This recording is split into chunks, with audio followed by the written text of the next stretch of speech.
Well, it's great to be here. I met, oh yeah, I met some of you on Tuesday, and that was interesting.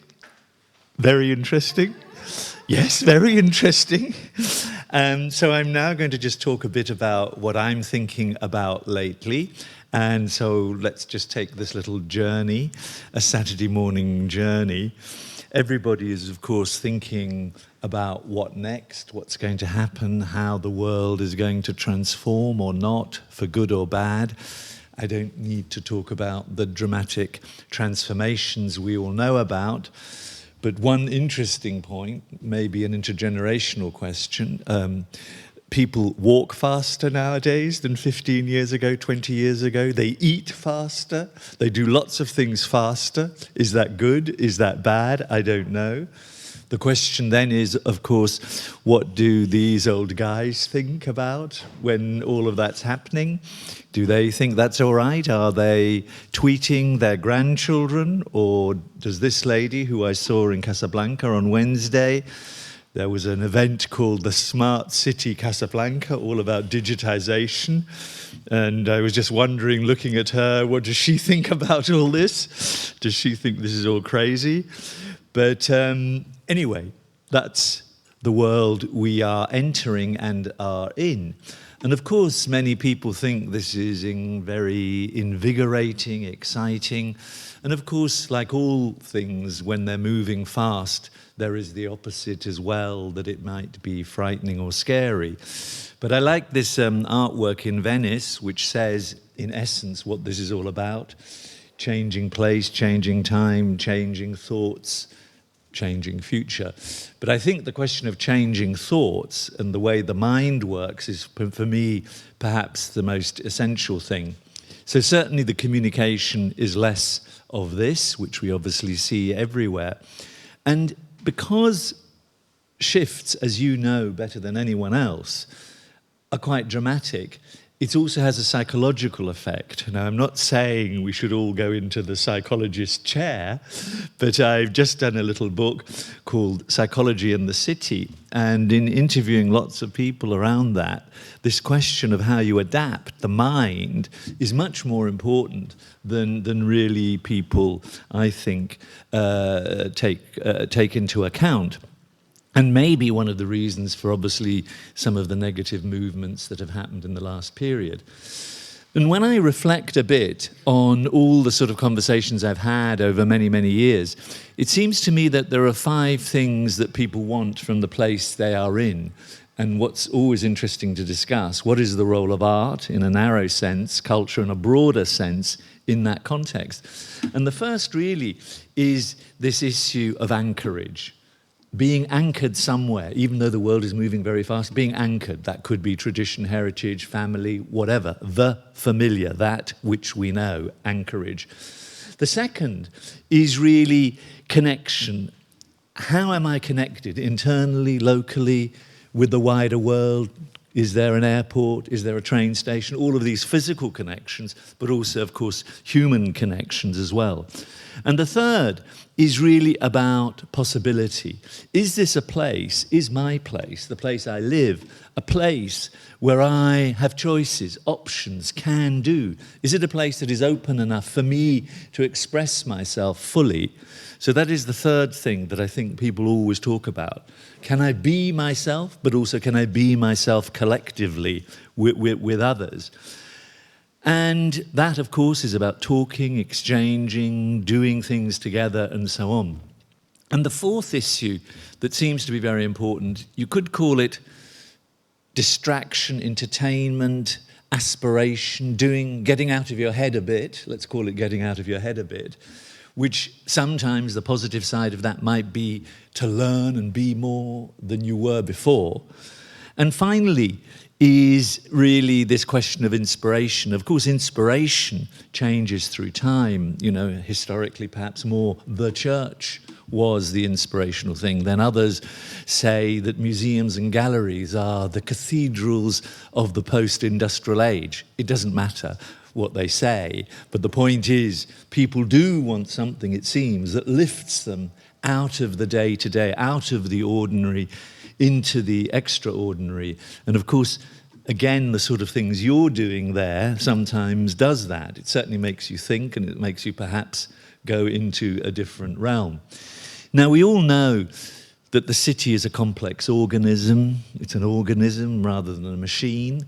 But so much of planning treats cities as if it's a machine rather than a thing that obviously is based on the physical and people. And so let's just look at that a bit more closely and see what sort of issues could be important. Now, there's a phrase by a guy who was a biologist and an urban planner, a Scottish guy, Patrick Geddes, 130 years ago, who said this sentence, and I think this is so true. A city is more than a place in space. It is a drama in time. Whereas, as you know, the way people treat cities, the planner, I will do a drawing, I look at it from the air, other people look at it differently and so on. So this phrase, when I read it, I thought, that's what I'm interested in. And the two big shifts I want to talk about are, of course, the nomadic and the digital together. And the question is, they are all, of course, linked. They're interdependent on each other. But I think they're incredibly powerful because it's obviously about issues like, who am I? Who is this city? Who is this place? What can I be? What can I become? Issues like this. And, of course, the world is nomadic. Everything is in movement. And that's reshaping the nature of the civic. It's still there. The heart of the city civic is still there. But how it expresses itself, of course, is different. And I'm just showing some images of just this nomadic world. So many departure lounges, so many whatever. I saw these two guys in Berlin Tegel the other day. They're obviously friends, but they're nomadic. But they've also been nomadic. They're stealing tribal references from probably Bali and think it's okay to have these tribal references in Berlin. Okay, that's fine. I don't mind. But anyway, this movement of people, which could be refugees, could be business people, could be lots of things, is unbelievably dramatic. If you go to Shanghai railway station, this is just an example, I mean, you've probably been there and seen this, is just a movement. And so everything in that sense, it's not only the people who are in movement, but it's also specific categories of people in movement, which is good and bad. Obviously the amount of tourists, if you think of Berlin 25 years ago and today, all the Berliners will know that, okay, it's good and it's bad. Is all of this a cliche? Is all of this too much? Is the Gendarmenmarkt, has it got too many tourist buses in it? Can I bear it? Do I want to see this same bus, this same company, is in Doha, is in Chennai, is in, where else have I seen it? Is in Taipei, this same bus, this same company. So the company is nomadic, and obviously this is about distinctiveness. But then also, there are counterpoints, and you probably know you should go on this trip. There's a sort of Obdachlosen tour, a tour of the city of Berlin through the eyes of homeless people. And that's just quite interesting to take that as a counterpoint to, going to all the normal places. But one of the big issues, and it's interesting the range of cities you come from, is of course the way people who have aspiration move. They can't wait to get out of their city.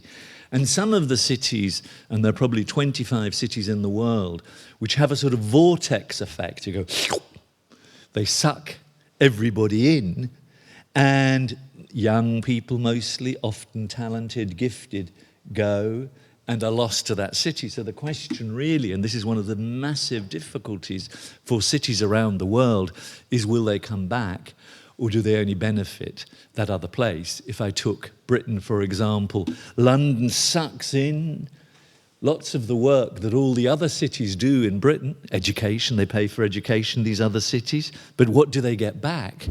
What do these other cities get back when a London or an Amsterdam or a Paris sucks people in? And in that sucking in, and this is Tempelhofer Feld, of course you then find interesting diversities and people coming together and, 1 + 1 can equal 3. But of course, there's more things on the move. You know, there's trade on the move. There's goods on the move. There's garlic on the move. This vast garlic mountain I saw in a small town in Seoul. And of course, most importantly, there's money on the move. Money on the move, and that is partly destroying most cities. At the moment, there is 12 trillion, not million, not milliarden, not billion, billion dollars floating in the world because of the austerity issues. And that money is looking for somewhere to go. And it goes to places that seem cool, and it has no interest in the identity of these places, which is why the prices in Berlin are going up like crazy. They will go up even more. But of course, ideas are also on the move. This is, you know, what's it called? Something for Europe. Pulse of Europe. The Pulse of Europe event in Berlin, which again is an idea. So ideas, of course, on the move. So all I'm really saying is everything on the move, including pollution. This is Beijing. You know, you think of Beijing, hey, so powerful, and all you see is people with masks walking around because pollution and everything else is on the move. As indeed is ideas about life, what is okay, some of those things, and all of what I'm saying, you know, of course. I'm not telling you anything you don't know. I'm just saying it's happening at such a speed which has an effect. And when you then look at this from a more, this is Berlin again, from a more local angle, this is Klunkerkranich, you probably went there, you know, in Neukölln, you can see that there are attempts to combine the local and the global, and there's lots to say about Klunkerkranich, with 20 volunteers on the roof of this club, look after the plants, they're always okay. So if you connect with those local communities, the global and the local can work well. And of course, as we well know, civic life is made up so often of many small things. And those small things might be simply this. Yes, you can walk along the street. Yes, I'm just giving you a seat outside. Yes, you can play table tennis here in public space. Anyway, that's, you know, all of that. But what was interesting, I went to an event in Prenzlauer Berg where these old guys and women from prior to 1989, 1991, were having a conversation about their past. And I wonder really what these people think when they see the sort of transformation of a place like Berlin. I'm only talking about Berlin because we are in Berlin, but it could be elsewhere. So that's that. Now, what about this other thing? How does this connect to the digitized thing? We all know that the digital world is everywhere. We all know that it has an unbelievable magnetism and resonance, and that the way, psychologically, that when you look at a phone, there is something that happens in your brain, let's not go into this, which makes you go, and it is compelling. It is really compelling, you know that. But that has good effects and bad effects. But the main point is that rarely in the nature of humankind has there been something that has such a gravitational pull that sucks everything into its orbit and creates actually a kind of breakthrough in terms of both how the mind works and in terms of what is possible. And this is at the Sydney Biennale. Now, Google sucks everything in. They probably didn't realize I would use this image as a criticism of Google. Of course, Google is wonderful, but at the same time, the monopoly position of some of those main actors and the political power they exert is potentially dangerous. If you've read the Financial Times recently, there's a lot of articles about the power of Facebook and so on. And of course all of that, because every time we click on something it says, I accept cookies, means that of course that data, the big data that enables all of that to happen, is such that we cannot hide from it.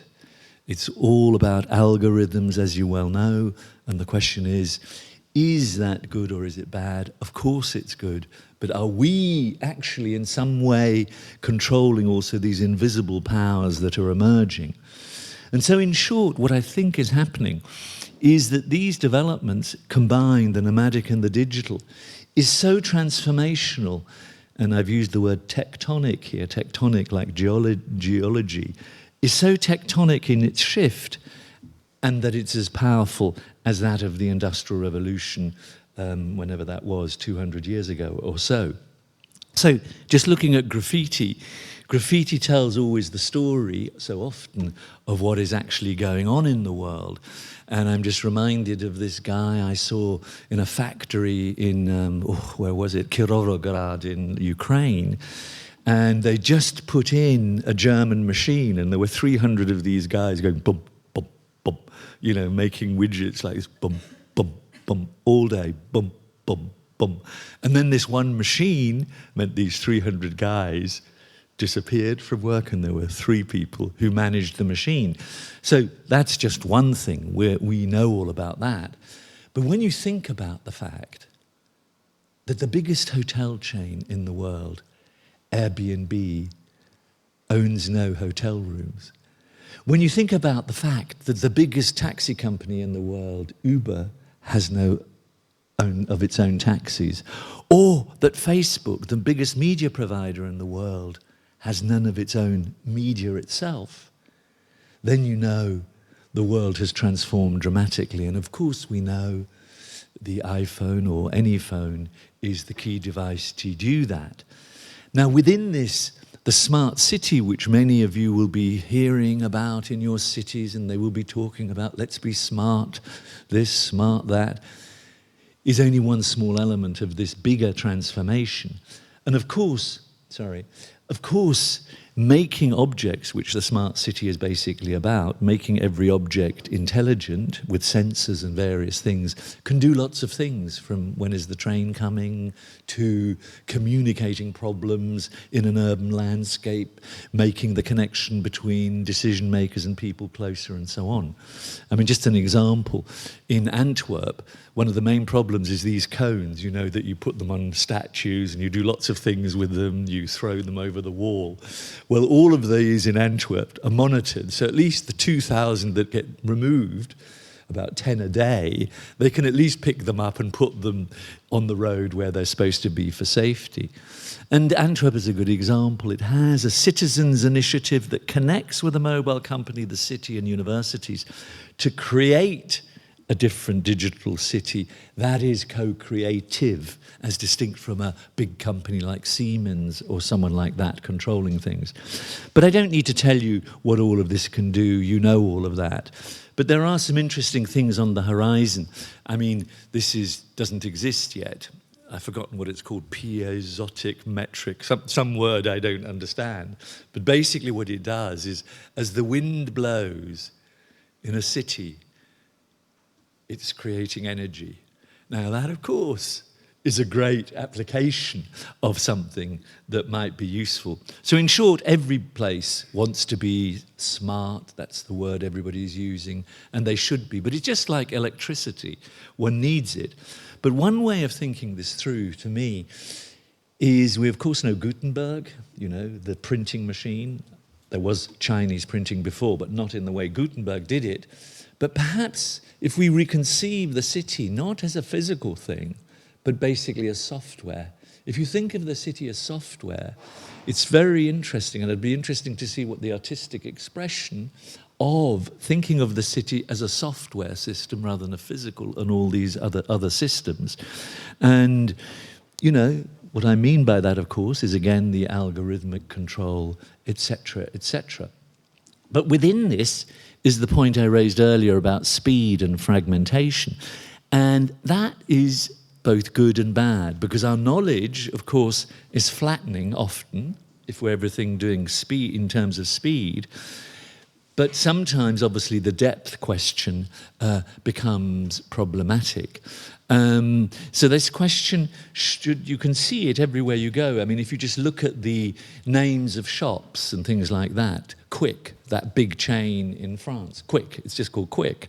This chain is called On the Run. You know, there are all the words already in the language that is incorporating this new ways of operating.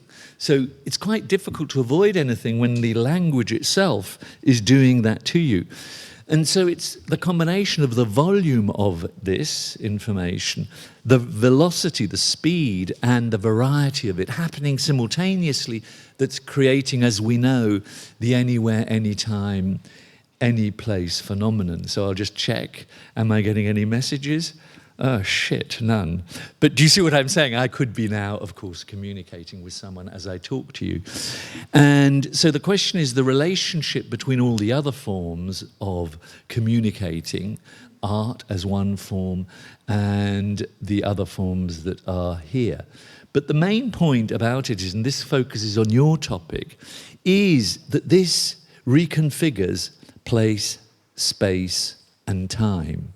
So we have the anywhere, any place, anytime phenomenon combined with something that is reconfiguring place, space, and time.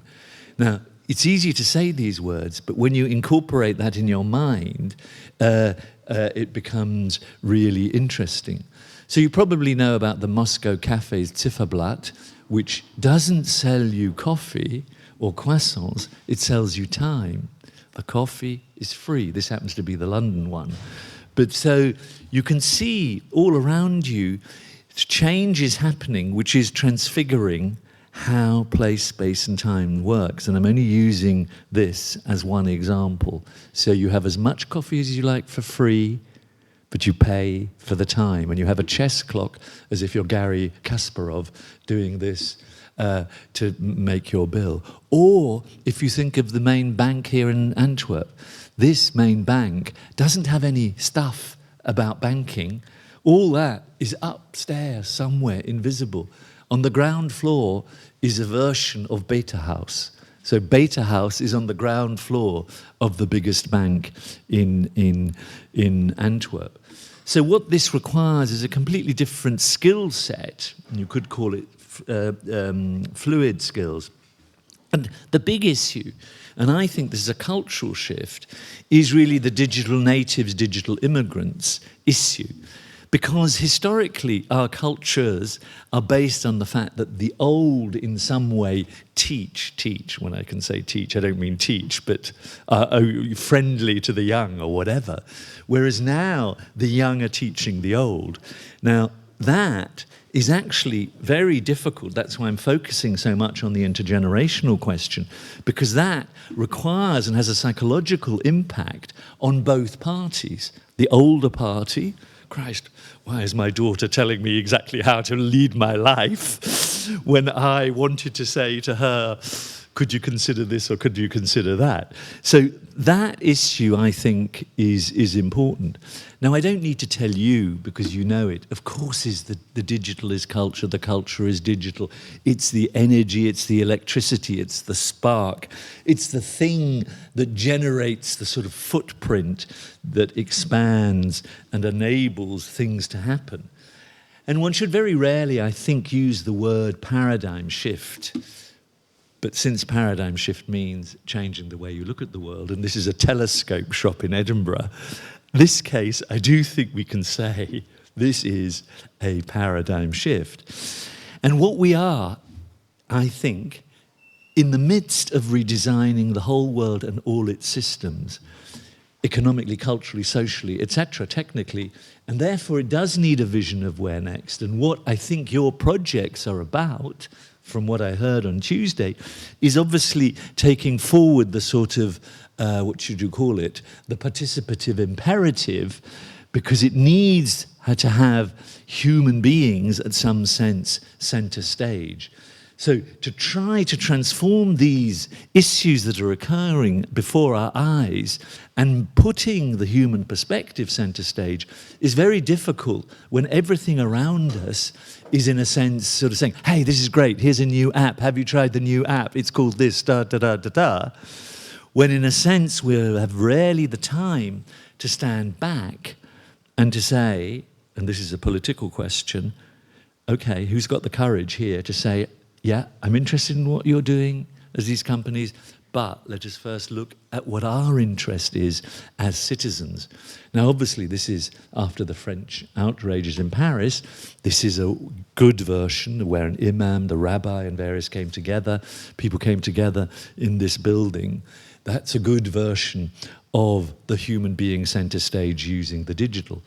But I think the core challenge, and this is where the artistic becomes interesting, is how do you manage fragility? Because all of these things, of course, happening in different layers simultaneously. Sometimes things are slow, sometimes they're fast, at different movements and all of that. And so how do we think clearly enough, collectively enough, those in decision-making things, businesses, NGOs, whatever, so that this fragility in some way is dealt with? And of course, what all of this about is acknowledging the delights, the wonders, the great things, and the discontents, the paradoxes, and so on. So, for example, of course, it's great to know when the train is coming. Fantastic. We all want to know that. And of course, it's good to have social networks. But you probably know this figure, which is called Dunbar's number. If you don't know it, look it up. Robin Dunbar, which says that 150 people is the maximum you can really communicate with or know.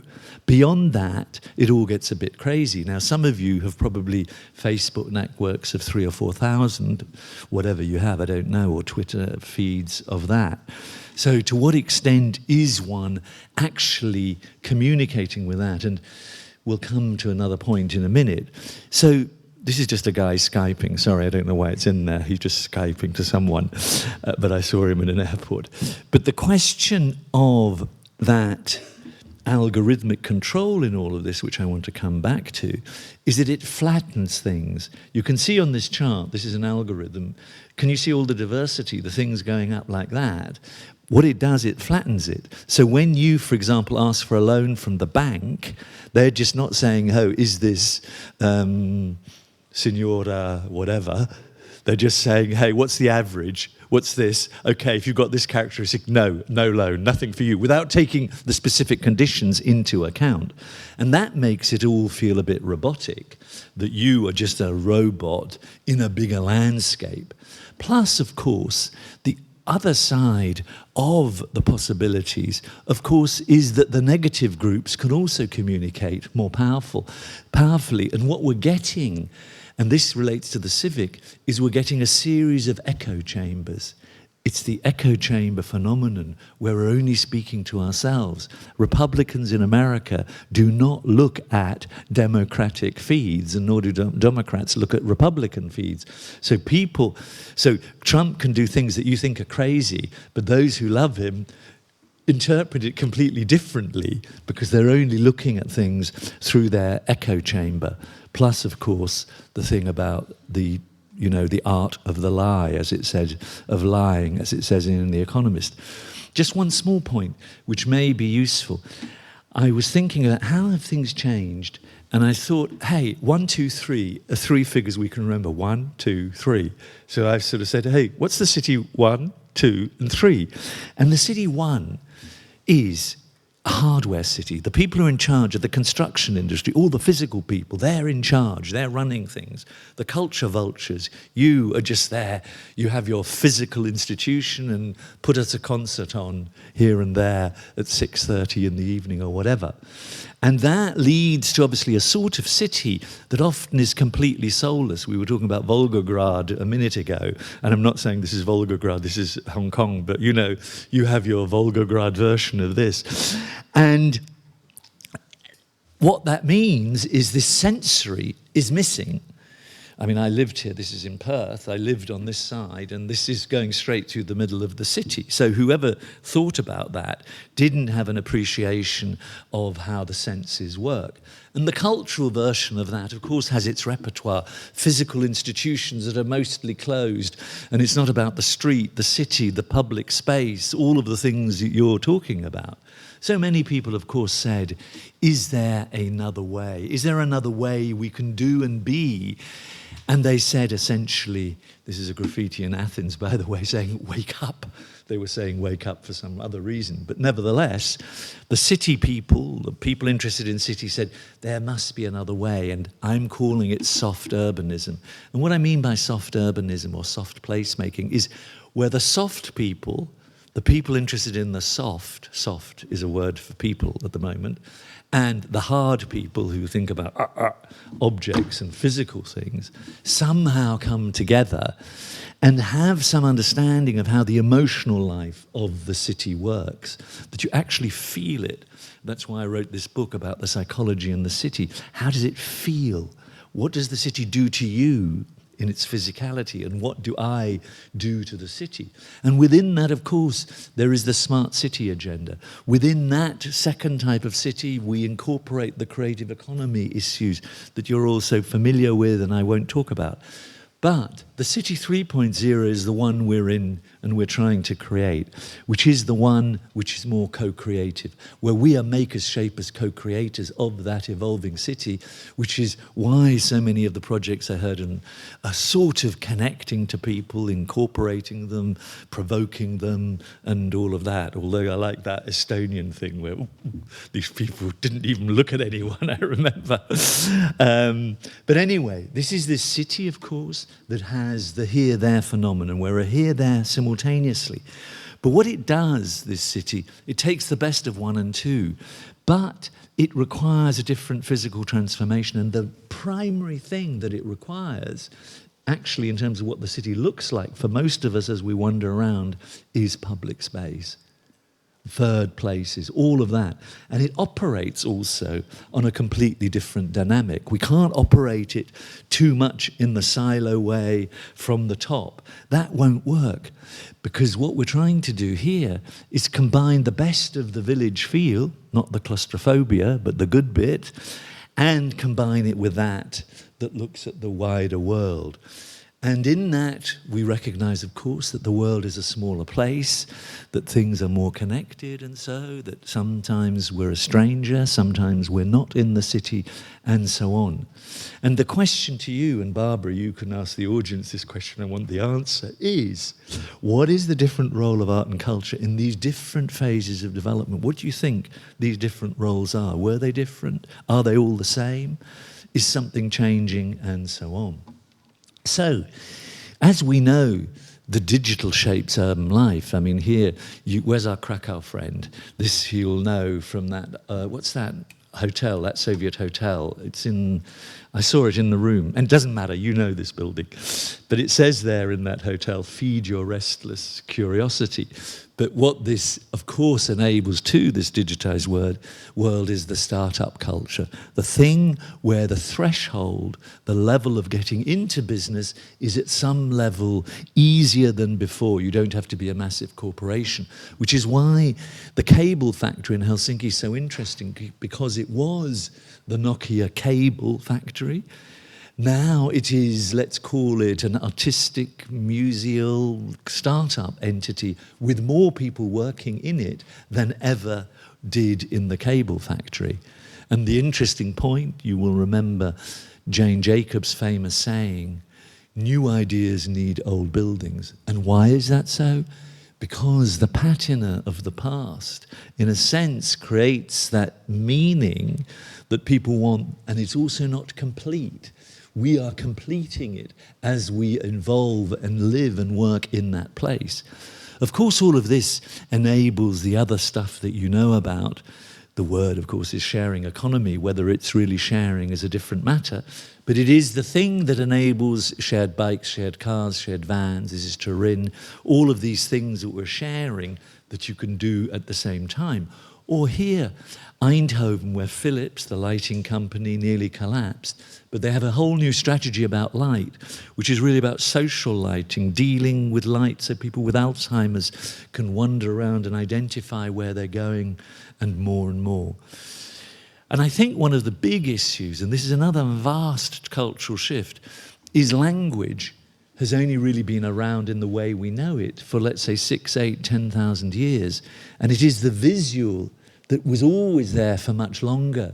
And the visual is now, partly because we're globalizing and, I know everybody speaks English, but the power of the visual is really far more important, and therefore what you do and how you visually create it is, I think, more significant than ever before.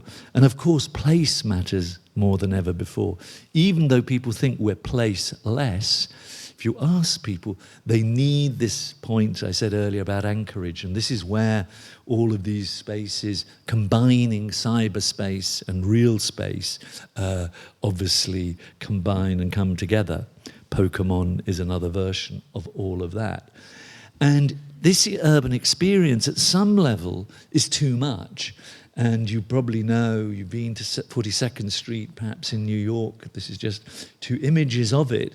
And already there, they are trying to control this amount of imagery. And you probably know too that Sao Paulo was the first big city in the world to ban billboards, although they're letting a few back.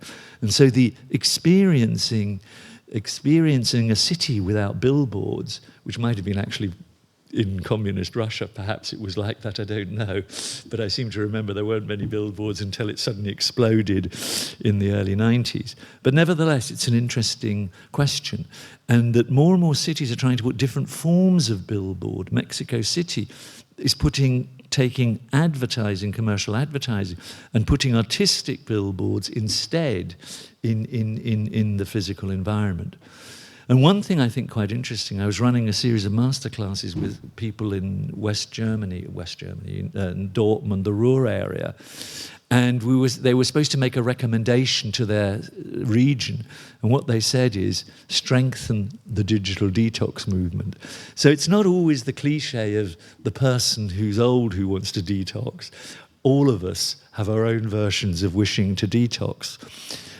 Sorry, this is just a little pub in Bristol. I just thought, it's just interesting. All these cats lie there. I just can't tell you. This pub is so popular.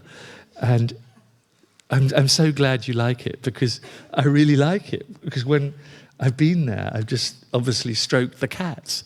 But anyway, it's not really important, but we'll just continue. Finally, what all this is about is we've invented so many things and reinvented them. Business, social innovations, all of that. But what we haven't really done is reinvented democracy in any real sense. It's still the same formats and so on. And because of what we've got here now, with the capacity for feedback loops and interactive possibilities, we again require from those politicians another version, again, moral courage, to allow the communication between citizens and the city to come back in a different form. And that requires everybody getting out of their box, their silo. I'm in one of those boxes, don't worry, it's horrible, it's hot, I don't want to be in a box. And finding a way of organizing the legal system, political, moral, ethical system, that it takes into account the digital opportunities and that dramatic transformation we've been describing. And what that requires from, for example, the bureaucrat is a different level of trust. Not just ticking, does it say yes or no, but looking at you, your project, and saying, yeah, in this case I say yes, in this I say no. I know it's easier just to have a little list and say it's always no. And that trust relationship is the issue that, of course, everybody's trying to deal with, not necessarily very successfully, where we co-creatively can work together. And I'm only showing you this, more or less, as I finish. This is a map of knowledge in the world. Yeah? You don't need to know the detail. All you need to know, and they're trying to show the connections.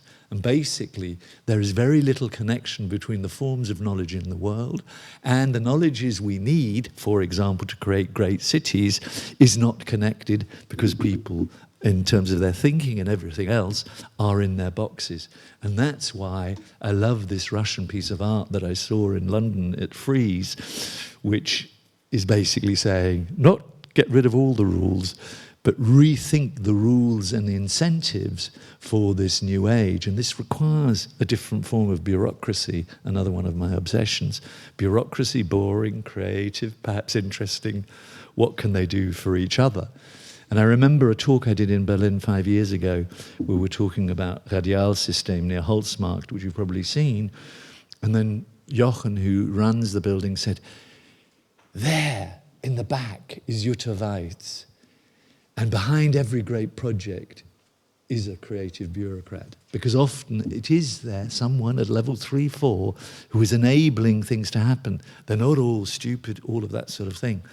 And this bureaucracy would operate more, to be simplistic, on the basis of being strategically principled and tactically flexible, knowing the key things we want, but how you get there, you have to be flexible, because it's not all that simple in the world. And so, finally, innovation and openness, as we know, is the key thing. We need for the city more experimentation labs, living labs, whatever name you want to give it. And these are the things I know you're involved in. Because if you were a company and you didn't have an experiment, you'd say, do you want to go bankrupt? If the city doesn't want to go bankrupt, if the city wants to be resilient and vibrant and vital, it needs experiments. And many of these experiments are coming from people like you. And you could look up here, for example, in Amsterdam, the Institute of Metropolitan Solutions. But my final point is, we've tried to be so open, all of us are attempting. But I think that is partly the end of open-ended openness, because other forces are using it. You know, I talked about Google at the beginning. Essentially, all of us are putting into these aggregators, we are. And there's a big battle, and the First World Congress was on doing the My Data world, where I, you, we decide who and what we allow to come in. So it shifts the power relationship. And I think that's important. So I think every city should look at how is it doing along this spectrum. Is it just doing a bit of stuff? Is it basic stuff? Is it intermediary? Is it really thinking this through, the implications? Is it using people like you to help all of this? So this stuff, this digital stuff and so on, is really important. And that's all I've got to say. Boom. Thank you.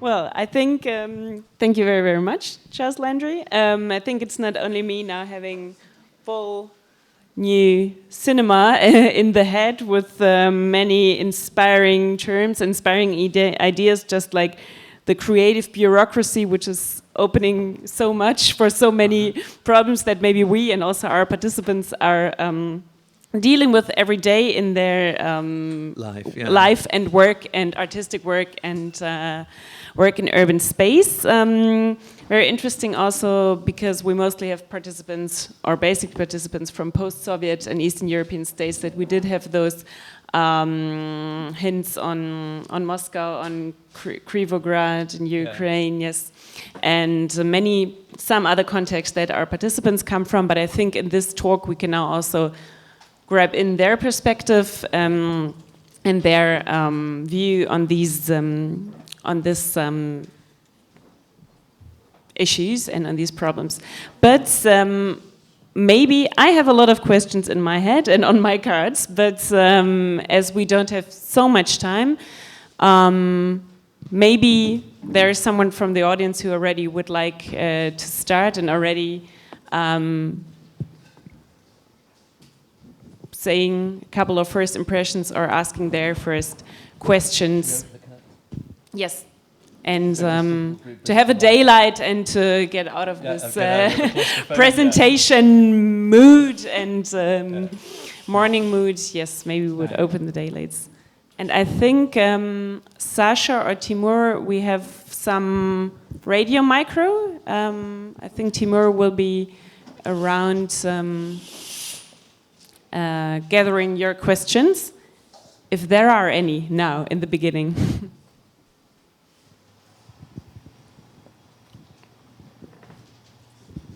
Well, in your talk, you mentioned the Industrial Revolution very much in the beginning, which was also massively transformative and so on.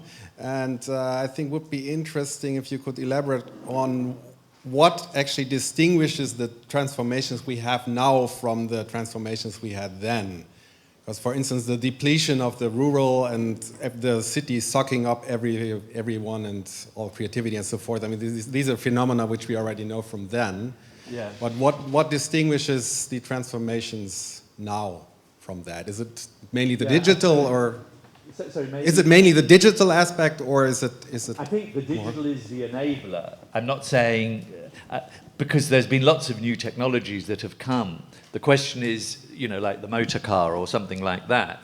And I suppose what I'm thinking is that you then look at these technologies and some you say, oh, that was really quite important or very important. Somehow I feel that this last set of things with the development of the internet and stuff like that is a different dimension, is I think what I'm thinking, with possibilities and negatives at the same time. I mean, obviously we know about mass factories and the Industrial Revolution. Of course, that has been destroyed to some extent.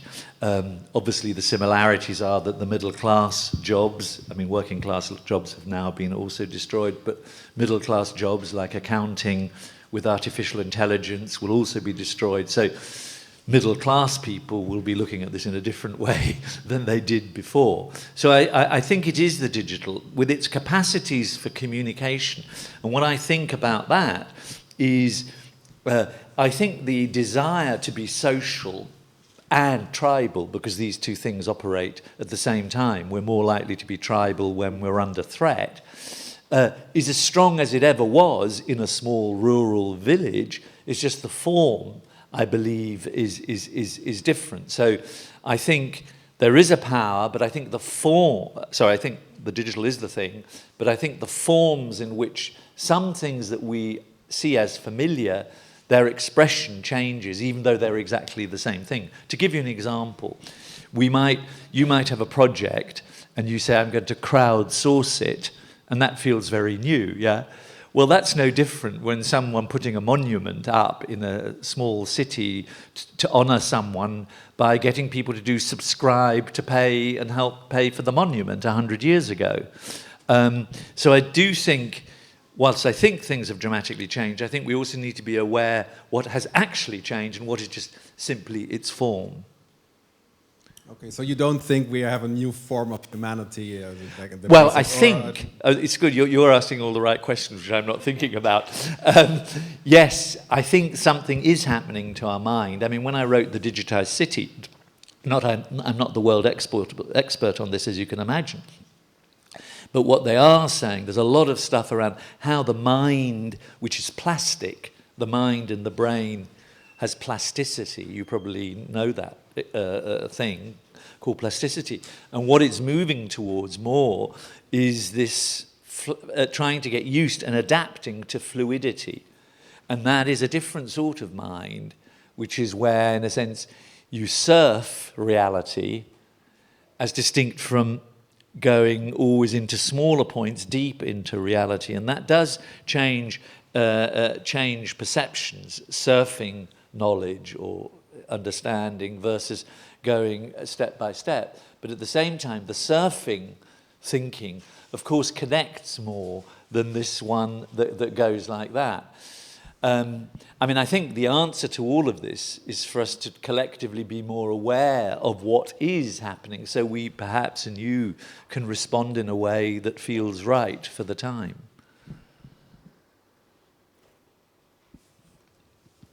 Yes, please, next question. Yeah, but continue. Speaking about these responses, it's very interesting what kind of tactics could be settled up, because you and all those authors like Virilio, Deleuze or Castells, who speaks on the flaws, about the flow as a main ontological principle, they always come up, and you also say that it's important to be aware of, but what's next? You know, I'm aware, but what is the form of action? So in the city now we see, and in your speech also, you present some inclusions of different kind of actions in the city, like for example community gardening, which oppose itself to the like model of economics which is prevailing now. But the question is, what kind of new systemic thinking and action where is a new system, you know, which could be... I understand the question. It's a big question. I mean, clearly, tactical urbanism, of which guerrilla gardening is one expression, or DIY urbanism, pop-up urbanism, there are all these urbanisms, and they are all fragments of a thing. And the question is, are they strategically making a difference? And the question is broadly no, but they are doing something, if you know what I mean. Now, the thing that I think about Berlin, just because we're in Berlin at the moment, Berlin has some features that are very old-fashioned.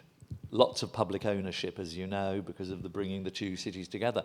And when you look at a helicopter view, all of these initiatives and people, and even this initiative here, what you can see and feel is eine tiefe Sehnsucht, or a deep yearning for another type of city, the opposite of what Margaret Thatcher said, there is no alternative. And that yearning is obviously, you can express it in terms of the post-capitalist city, because it's even now okay, even in America, which you can't use the word capitalism, to use capitalism as a phrase. Do you know what I mean? That's a big transformation, to be able to say that word. And that, what's so difficult is, where would you start? Because obviously you can talk about world systems. Now the question is, we need to find mechanisms and rules, regulations, whatever, that bend the market to bigger picture purposes. And I'm not using words like capitalism there, I'm saying bigger picture purposes. And what I mean by that is a different ethical framework, a different framework of operation. Now that is happening in part, but it's not systemic. So for example, 3 of the big initiatives in Berlin, which we would admire, are all funded, funnily enough, by Swiss foundations, 2 of which are insurance companies, yes? Because there are laws about insurance companies and the use of profits that we just accept, yeah? But if I start saying that in Washington or something like that, they say, are you fucking, sorry, they don't say, are you fucking crazy? But they say a version of that, you must be a socialist, da-di-da, whatever they would say. Now, if you look at the Caixa, C-A-I-X-A, in Catalonia in Spain, before they had the crisis, their own financial crisis, all of their profits had to go into social initiatives. So there are, when you look at, again, the helicopter, there are examples of which, if they were more applied, would shift the priorities in what next. Because I think the what next, and I'm using obviously the thing about where money flows and what it does to the city and the way distinctiveness is destroyed. And of course we want the city to develop and be dynamic. It shouldn't all be the same. Of course we want that, but we want it within reason and more say. So I think the first most important thing is to talk about, and our creativity should be used to think about creative mechanisms to bend this market. When I started this idea of the creative city in the nearly 1800s, I mean 1988, of course I focused then on distinctiveness in terms of artistic distinctiveness, but then I shifted through time, and now my main focus is what are the laws, rules, systems that actually can safeguard and create the conditions for the type of thing we're talking about. And I know that's quite general, but at least it's one level down from just awareness. But the first thing is you need awareness to say, and it is these mechanisms that we need to work on, which are very unglamorous. It's very unglamorous to start talking about the exact details of how contracts in buildings work and legal systems. But that's where I think the big battles are, for me at least. Thank you very much for these very wide global questions. We still have time for around 2 questions in our small discussion. Then we will move further. Is there anything? Yeah, I can see a question there, and I can see a Over photo here? coming.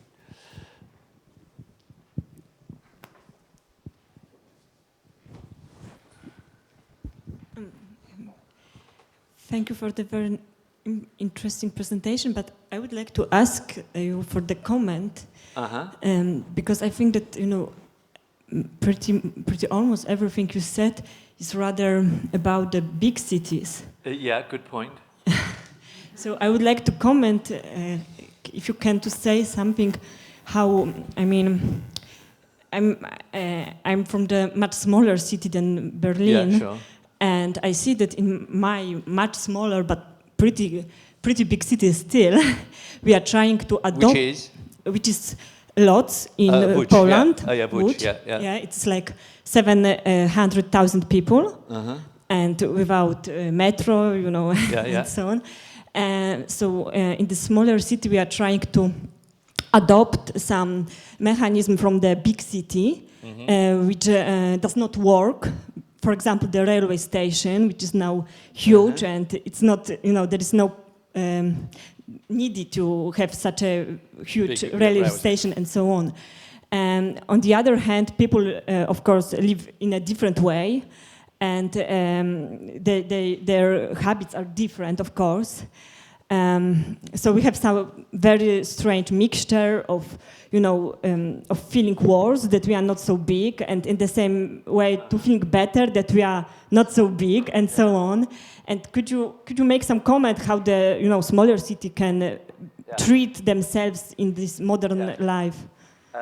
Well, there's so many things to say about that question, which of course is a very good question, which is firstly, the agendas that we talk about in general around how cities have developed in the last 30, 40 years, creative city, blah-de-blah, all of these things, started with the central cities because they were trying to reconfirm their position globally. Then it went down to second-level cities, Rotterdam, I don't know, Manchester, whatever, Lyon, etc. And so these things about the creative economy, for example, as one example, then became important, clusters, all of these words filtered down to cities going smaller and smaller, Groningen, doesn't matter what they're called, but 150,000 type things. So that is because I think some of those activities are important for all cities. Just they are important. However, if we're looking at power and influence, all of these cities are in a system of connection.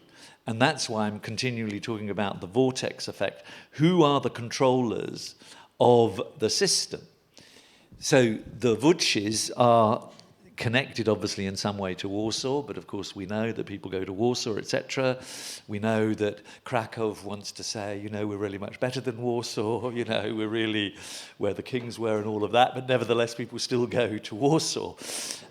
So there's a relationship between all of them. Now my own view is that the livability of very big cities can become dysfunctional, in spite of the fact that they're apparently wonderful and all of that, and there is more opportunity. And that is, in fact, the chance for the smaller city, because with new technology, do you have to always be there? You can be there 1 day a week or something like that, or 2 days a week. And I think it might well be a smaller city that really makes the dramatic transformation, because for whatever reasons, they're not being watched so much. Yeah? When you look at urban innovation through time, the first commercial art gallery in the sense we know it today, I think in 1916 was in Łódź, yeah? The first in Germany was not in Berlin, it was in Hanover or something. So often Glasgow was one of the innovators, not London, because you're not seen. The film industry was Los Angeles, in the middle of nowhere, yeah? We think Los Angeles is big, but it was very small when it all happened. So often innovations happen in the smaller place because we're not looking at them so much. The only problem is the globalized context, which means that we're under the same forces. Now, I think some of the smaller cities, which might be shrinking cities, then have another opportunity because they seem like they've got no hope. They're smaller and they're losing population, like many British cities, like hundreds of Russian cities, and in the East, we know all about that. There is many cities growing in Europe as declining. And I think the declining cities have greater opportunities perhaps to be creative, because what other chance have they got? So you might as well try something out differently. In a funny way, often the place that seems the worst could be the best. I mean, when I used to do more strategies with cities, I was used to say, what's the worst place? Let's go to the worst place. Let's look at and really live the worst place and see if we can make that the best place, in a sense. Do you see what I'm saying? Because nothing else has worked. So you can often then do something that is non-systemic, and again, does it change the world? I don't know, but it might change that city. And if you've got the what next answer, please give it to the audience as well, please. Anyway, those are a few thoughts. Thank you very much. St. Petersburg. Oh yeah, we are not a small city. But which is the capital, as you could see? St. Petersburg. Which is the capital, St. Petersburg or Moscow? Is that your Yes. question? Well, because we've met before, I'll of course say St. Petersburg. We have the last question here, and then we would sum it up. Yeah, thanks for an inspiring lecture, and was always like really great and professional, and a lot of thoughts popping up. I have rather, I would say, reflection, or maybe even some critical thought in a way, but do not take it like personally. I was just thinking, you know, that we are always speaking about cities. Problem on my ear. We're speaking about cities, and actually, really frequently, urban developers or those who write strategies try to define cities according to one or another system. For example, a creative city has become a very important notion, and actually a very generic one in terms of that, or not generic, but in, very, it is used to define almost any city. Yeah, meaningless. It becomes meaningless. Yeah, I understand. and in a way, each time we come up with such a notion, like Florida, for example, came up with a creative class notion. Yeah, so actually, he also provoked a huge wave of those international ratings, and so people and cities struggling to be more creative. Yeah. So in a way, these notions, they produce this general attitude of cities towards each other. Though you were speaking, inside you have this beautiful idea that every city is distinctive and has its own character. So actually, what about these terms? In a way, they really make us to think in a certain way. Or can we still use other terms? Are there any other terms too? I mean, this is obviously a very big question. I mean, when I tried to define the creative city in 1988, of course, we weren't using those words yet. It seemed fresh, and it was just, I don't know where the idea came from, by the way, but it just sort of, like that, you know. And so at that point, it seemed okay. Now, I'm aware that because of overuse, the whole idea can become empty, and meaningless and hollowed out. But the essence of a fat book, which is 300 pages, but I have shorter versions now, is simply this. In a world of dramatic change, how do you create the conditions for people to think, plan, and act with imagination, to solve problems and create opportunities? I still think that's true. I think we need that. So I think that is consistent through time. Unfortunately, because we're in a marketing, brand-driven world and people simplify, they take these words, which is why the thing I'm working on has got the most boring word in it, The reason I'm using the civic city in a nomadic world is because civic in Britain, is boring and worthy, I'm trying to give it urgency, energy, and life, But I've added nomadic because that sounds a bit okay and sort of quite, it's moving, it's a bit dynamic. And so language is absolutely crucial. And the problem, as you well know, is the knowledge city, the good city, the green city, the smart city. It's all these slogans because people, again, just want to simplify. So I don't know how to respond really to your question. All I know is we always have to go back to say, what really matters? What really matters? And for me, what really matters personally is that one has some sort of sense of autonomy as an individual, but that within that sense of autonomy, one is participating in a bigger whole, is really what I think matters. Now, if I were to say that in a working with cities, you know, it just sounds so, you know what I mean? It just sounds too intellectual or too whatever. So I think we are in this realm where all of us need to find ways of communicating. And I think the difference between iconic communication and narrative communication, without wishing to be abstract, the difference being iconic communication, you get it in one and you feel it, and this is where the visual comes in so much, is very important to try to get that messaging right in order for people then to reflect afterwards on the narrative, which is the explanation of that. So I think that one of the creative tasks is for us collectively to work out how we communicate this next step.